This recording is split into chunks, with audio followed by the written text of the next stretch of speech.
Hello, welcome to Recapping with Delora and Ashley. Please follow us on Instagram, Facebook, and Twitter at Recapping Podcast. Also, comment, rate, and subscribe on your favorite podcast platform. We're on all the things. We would love to hear your ratings of the movies and shows we review. Email us your audio file to recappingpodcast@gmail.com and we will play it during the show. Or DM us on Instagram and we will post and read it on air. Thank you guys so much for listening. Thank you.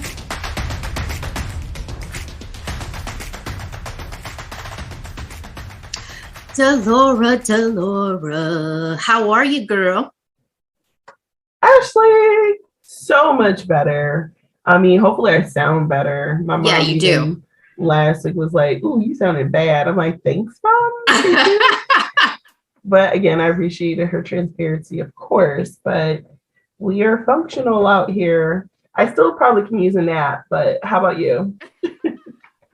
Well, I tried to get a nap in today. It didn't work out. You know, when you have your eyes closed, but you're still like alert. It was one of those type of naps. So it didn't go well, but we're here and we're grateful to be here together and with all of you guys as always. So thank you for coming back to Recapping with Delora and Ashley. How y'all doing? Feel free to shoot it off in the comments somewhere. But Delora, you know, as usual, we have some headlines, hot topics, and as we continue on, our microdosing weekly of the 5th and final season of Insecure. So episode 4. Episode 4. So let's go ahead and get into it. Our first quick headline of today. Britney is free. Okay. Hallelujah. Thank you, Jesus. Her 13-year conservatorship has officially been terminated as of last Friday. Let's give a clap for that. Let's give a clap for that in the name of Jesus, girl.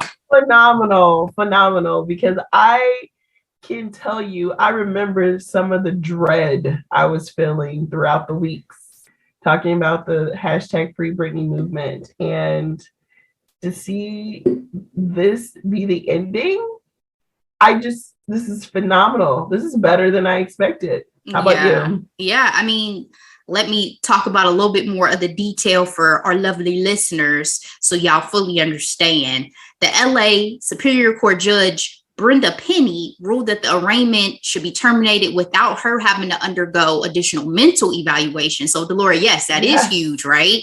Yes. According to Entertainment Weekly article, there are still further financial concerns that the case must address. So we'll see what happens there. But she did offer an update to fans on social media. She said, "I've been in a conservatorship for 13 years. That's a really long time to be in a situation you don't want to be in. I'm just grateful, honestly, for each day and being able to have the keys to my car and be able to be independent and feel like a woman and owning an ATM card, seeing cash for the first time, being able to buy candles. It's the little things for us women, but it makes a huge difference. I love candles. So I'm sad that she had not been able to have those ordinary, some people mundane experiences, but to her point, that is everything. So she just said, I'm grateful for that. It's nice. It's really nice. She also hinted a desire to speak to Queen O, Oprah Winfrey, to speak her truth. She went on to say that she does not want to be viewed as a victim, but rather a potential advocate for others facing similar circumstances. Yes. She thanked her supporters and the hashtag Free Britney movement for shining a light on her situation and fighting for change. So you already said this was much better than you anticipated. Any other thoughts on Britney finally being free after 13 years? I'm just super happy for her. No shade, but she sounded very sane in that statement, because there's been a couple of times where she's had some posts on her Instagram and I'm like, oh, Britney, this isn't good for your case. Like, you know what I mean? Mm-hmm. But you can tell, I feel like she's a lot smarter than what her conservators and people, give her. So I can't wait for the interview. I can't wait for the book. And I'm not saying that so carelessly, because obviously this was 13 years of her life, right? Mm-hmm. But she's going to spill all that tea, okay? All of it. It's going to be And hot liquid fire. girl. If y'all thought the Royals interview was something, this is going to be. It's not even going to be tea. This is lava we're talking about, actually. So I just wish nothing but the best for Miss Britney Spears. Same for me. I hope Britney gets to live her best life. I hope she is able to get married like she wants to, have another baby. She's talking about she wants to have a baby girl and just enjoy the fruits of her labor and her career. I mean, to think that all this time she has not been able to access her own money. She was on like a monthly stipend or something along those lines. I mean, it's just been insane. Everybody else's bills. Yeah. That's the part that killed me. When you hear the details, it's just insane. So absolutely, we're hoping for the best. I think we're all rooting for you, sis. We are all rooting for you. So let's move on to our second quick headline. Paris Hilton is officially off the market. She's been married for just under a week. And according to People, is still soaking up those newlywed vibes. She said this is the most magical feeling in the world as she wed venture capitalist Carter Room in a lavish 3-day extravaganza beginning on November 11th. She said, knowing that I officially get to spend the rest of my life with the love of my life is a dream come true. Delora, their entire wedding planning journey and big day will air on their Peacock series, Paris in Love. They exchange vows at an opulent Bel Air estate formerly owned by her grandfather, Baron Hilton. She said, I can't wait to grow our family. I feel like Carter and I are puzzle pieces getting connected. I never thought I'd meet a man like him who loves me for Paris and not Paris Hilton. He's going to be the best husband and the best dad. Now, beautiful, right? Love. But I'm so sorry to have to rain on the parade. But apparently, according to Page 6, he's already a dad to a 9-year-old daughter, Evie, with a former reality star, Laura Bellizzi. Reportedly, he has not seen this child since she was born. There is a copy of a letter that the child has written to him, pleading with him to have a relationship with her. A rep for Paris's husband said he was upfront with Paris about his situation from the beginning of their relationship and that he has taken care of his financial responsibilities for Evie since she was born. Delora, give me your thoughts. Oh, I didn't know about that. It's just been reported within like the last 24 hours of us reporting this. That's messy. It kind of reminded me of how Khloe Kardashian said, like, her ex-husband didn't have any kids and he had like 3. So, but I guess he didn't have any with her. So I think that's where this conversation's really headed, huh? I'm not gonna lie.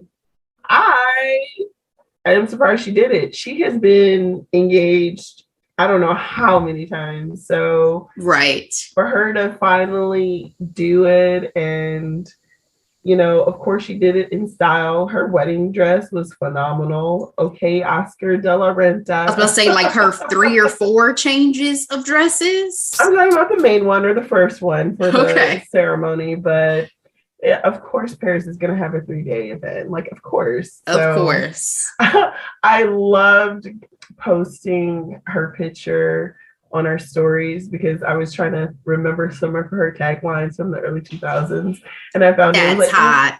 Loves it. That's hot. So congratulations, Paris.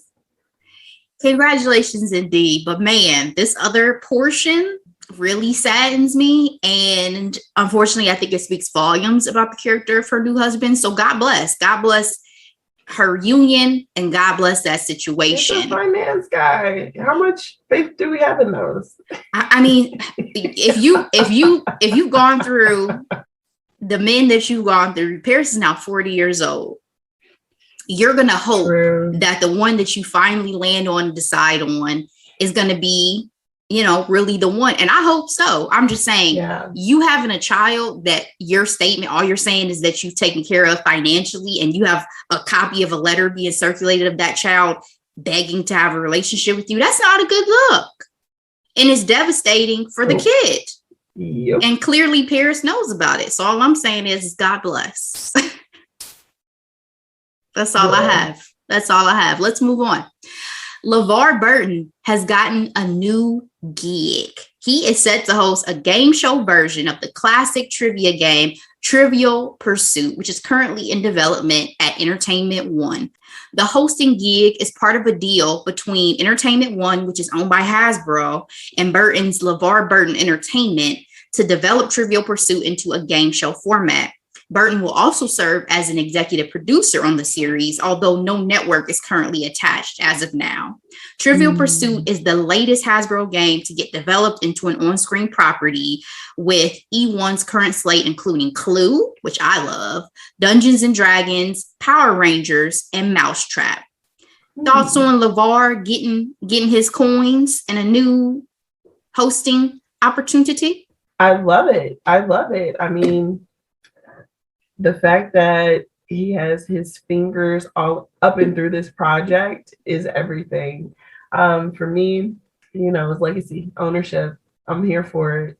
I really pray that it really gets picked up by a big network and is bigger than Jeopardy at this point, because LeVar has made a tweet recently. Someone connected him to Jeopardy again. He's like, please do not associate my name with that game show ever again. So LeVar is over it, okay? Yeah. And I don't blame him. So bravo, Mr. Burton. We're rooting for you, sir. Exactly. All I have in my notes for this one is do your thing, LeVar. I know he was planning on doing some things with Ava DuVernay still as well. So I think this is just the first of many that we'll see as opportunities for LeVar. So that is it for quick headlines for today, Delora. Let's move into our hot topics. Our first hot topic, DaBaby and Danny Lee drama. Girl, according to an article from The Cut on Sunday night, an argument between rapper DaBaby and the mother of his child, singer Danny Lee. I don't know if it's Lee or Lay. I kept hearing people pronounce it either way. I heard Lay, but she's a singer? Like, I don't know. Yeah, she's a singer. She had a whole popular song with Chris Brown that came out. Well, that and her controversial Yellow Bone song. Yeah, which I'll talk about in just a second. All of this, though, this drama played out live on Instagram, with both parties live streaming various parts of the fight. The incident, which involved him filming Danny Lee as she bottle fed their 3-month-old, seemed to revolve around the fact that he wanted her out of his Charlotte, North Carolina apartment, where she said she'd been living since their baby was born. The two have been rumored to be dating since March 2020. The following afternoon, TMZ reported that Danny Lee had been charged with 2 counts of misdemeanor assault. Danny Lee and their daughter have since left his home. In subsequent social media postings, Danny Lee's mother and brother released statements, with the latter threatening a physical confrontation with the rapper. Now, DaBaby has already had a pretty controversial few months. In July, he faced major backlash from fans and other high-profile musicians after making homophobic comments on stage at Rolling Loud Miami. Danny Lee, to your point, has also faced her own controversy earlier this year over her song Yellow Bone and perpetuation of colorism. Past controversies aside, Delora, what do you think of this current situation and the use of social media to air it out? Ooh, that's a great question, Ashley. I feel like DaBaby is wrong. Like, what he exhibit using social media in particular, in my opinion, is a form of abuse. Like, he wanted to embarrass her. He wanted to, the fact that he was playing the victim card in the situation, I don't even know, because it just seems like out of the blue, he just wanted her up and out. Like, is that what you do?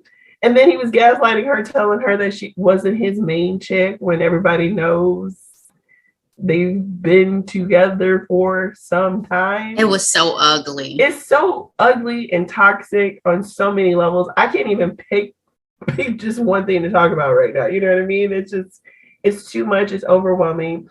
And I do empathize with Danny, because get out my house. You have a 3-month-old. A hotel is not sufficient for taking care of an infant, like, especially when you have a quote unquote home. And then let's not forget, she literally gave up everything for this man. She said that she gave up her home and all that. And now he would rather leave her homeless just because he wants her out. Whew. It's gross. It's gross all over, Ashley. What do you think?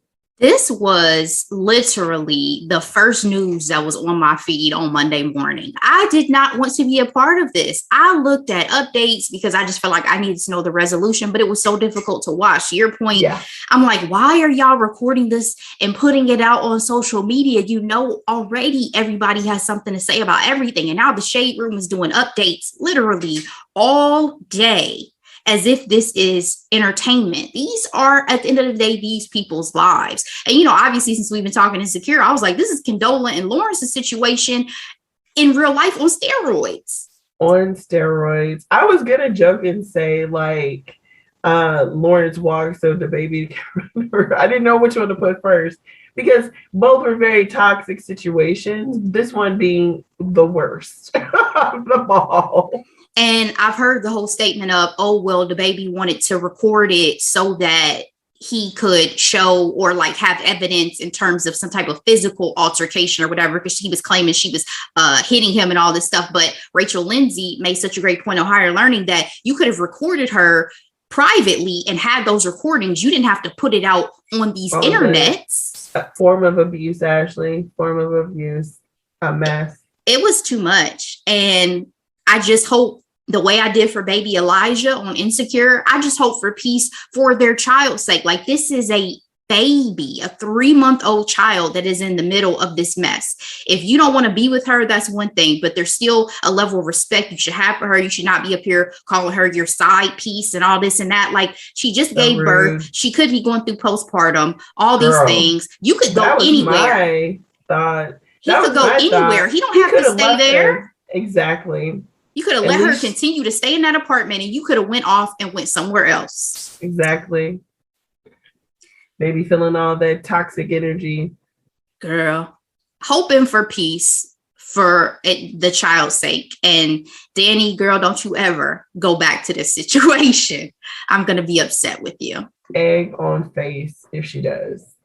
All right. Our last hot topic. We have to talk about Adele, One Night Only. Delora, this 2-hour CBS special that aired on Sunday featured a private concert by British singer Adele, recorded at the Griffith Observatory last month and interspersed with an interview with Queen O, Oprah Winfrey.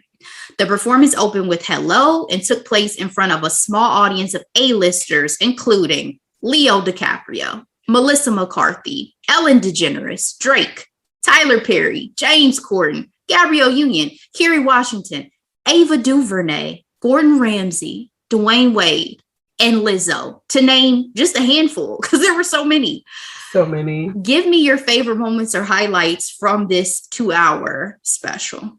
I loved the interview. Adele is such a great interview. She is so authentic and down to earth. It seems like someone that you would really have a great conversation with because she is so honest, right?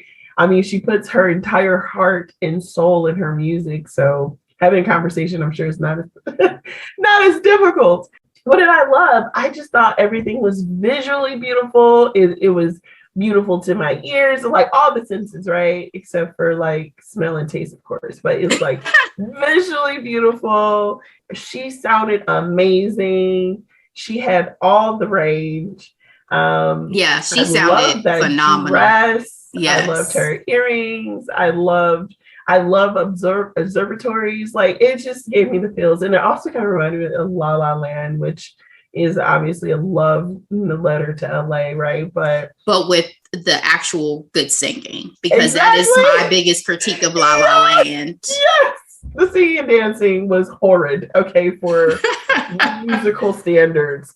But it was amazing all over. And I actually told myself, and I should laugh at myself for saying this, I told David, I'm not going to watch all of it. I'm just going to, watch maybe the first hour. You really thought you were going to not watch the whole thing? Well, we had to put the baby to bed, and so I was like, it's not a problem.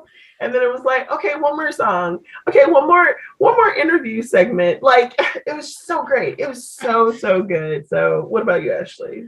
Oh, I've loved it so much. I ended up watching it twice because my uncle came over the next day and we watched it again with him. Yes. So I loved it. The star sightings, we were texting during the star sightings were as fun for me as the interview and the performance. I'm like, oh my God, that person's there. Oh my God, they're there. Oh my God. Like we had no idea who was going to be there. No. Well, who was your favorite surprise?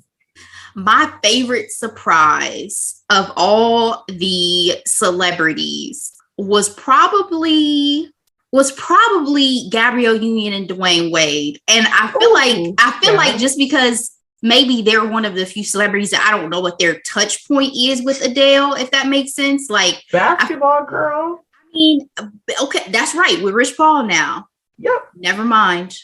That's right. That was my thought, was like, I wonder how she knows them. But there were so many, like Leo there with the ball cap. I'm like, are you not incognito, Leo? We know it's you. Yeah. Molly Shannon was another one that was unexpected for me, because it was like she was just in the audience living her best life. Yes. I wasn't expecting Drake. I was like, and Drake's here too? But see, I knew Drake was going to be there because I've said since day one when she started dating Rich Paul, I said, this is Drake's fault. Because I know that she met him because of Drake. When she said she met him at a birthday party, I was like, that was Drake's birthday party. I've been telling y'all. Bring everybody together.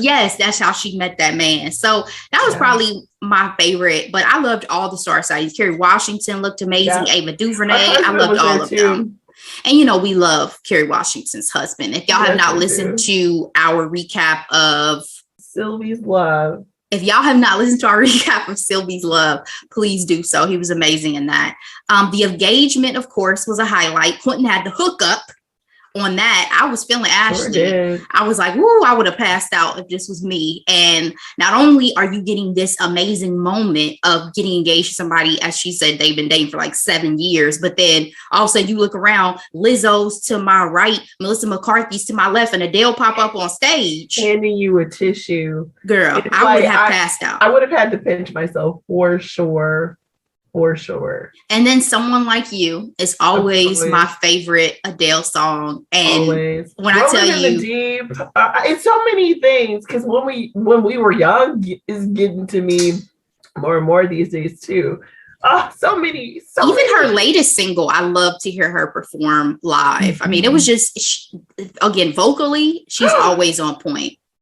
Skyfall, I was like, I got goosebumps. I was like, well, because it was the visuals too, that they did the whole lighting. I was like, I wasn't expecting that. And then to your point about her just wardrobe, I love the contrast between the colors. She wore black to perform and then the white cream pantsuit for her interview. Yes. So it was just such a beautiful contrast to me visually. Obviously, you already have the beauty of being at the observatory and those aerial shots, those aerial drone shots. CBS, y'all did y'all thing. Y'all said we got to bring out the drone tonight.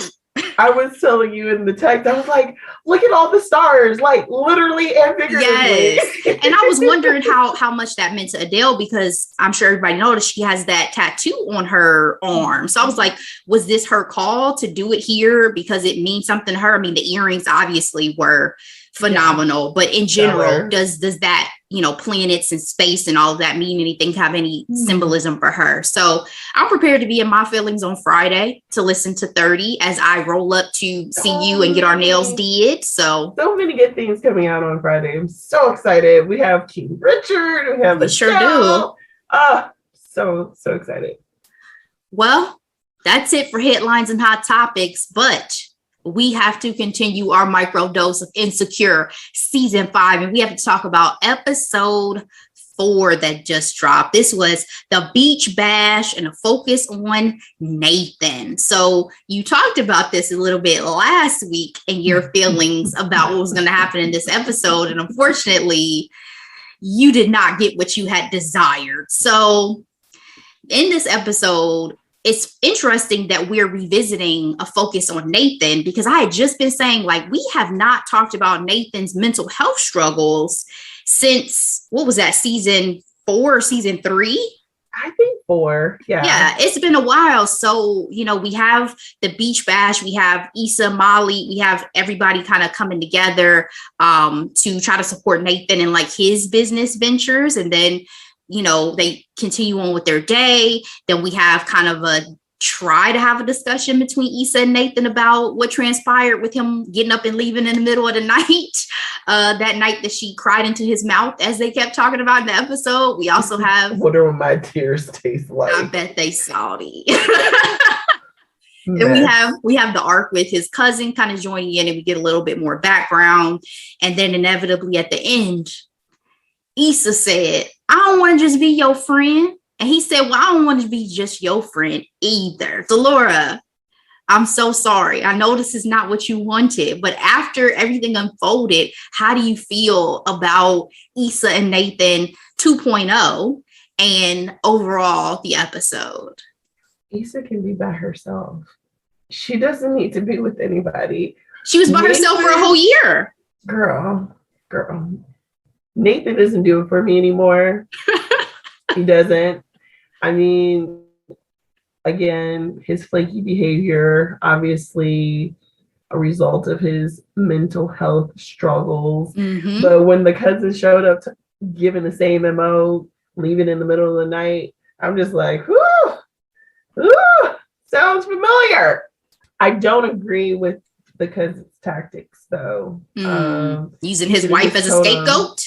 You should just tell people how you feel. Like, my sister and I were having this conversation today, actually.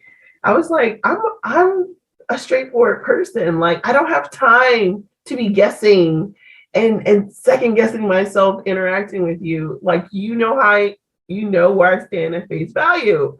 And my sister was like, yeah, people are intimidated by that. And I'm like, that's their fault, because that unsaid animosity, like, I think several years had gone by. See, you lose time. Time is precious.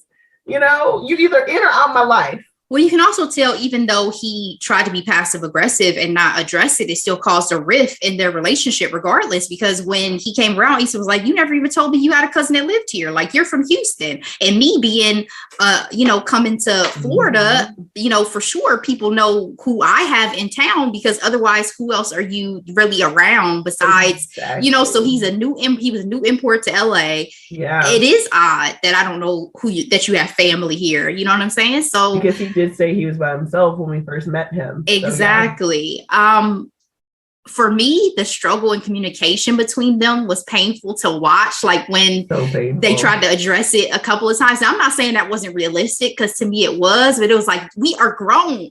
Can y'all please sit down somewhere and really talk this through? Their friends picking up the signs like, well, you're not just a friend if she asks you over. I also, in this episode, love that we're continuing to see Issa and Molly's friendship mend. Like, even the text communication in the car, and Molly taking us all the way back to season 1, always having Issa's back. Like, Issa got a question. Yeah. I'm going to go ahead and ask that question flat out, girl, because I got you. You know what I mean? So I thought that was nice, but I'm still not past Issa and Lawrence. So I'm with you on, I'm not excited for this coupling, but at the end of the day, I'm team Issa. As long as she finds happiness, because again, this is our final season, and finds growth, I will support that in whatever form that looks like for her character. Yeah, again, she can be by herself. That's okay. Like, it is. These guys, and maybe, I don't know. I don't want to say that my standards are too high, but I need some new blood or something, because you don't want Daniel to pop back up in this final season and be the guy. Honestly, outside of her messing with him in a relationship, obviously, Daniel was not really that problematic. Issa was the one that was kind of messing that up a little bit. I was never feeling Daniel, though. The fact that you ever were getting in the middle of her relationship with Lawrence to the extent that their little side situation was, to me, is messy.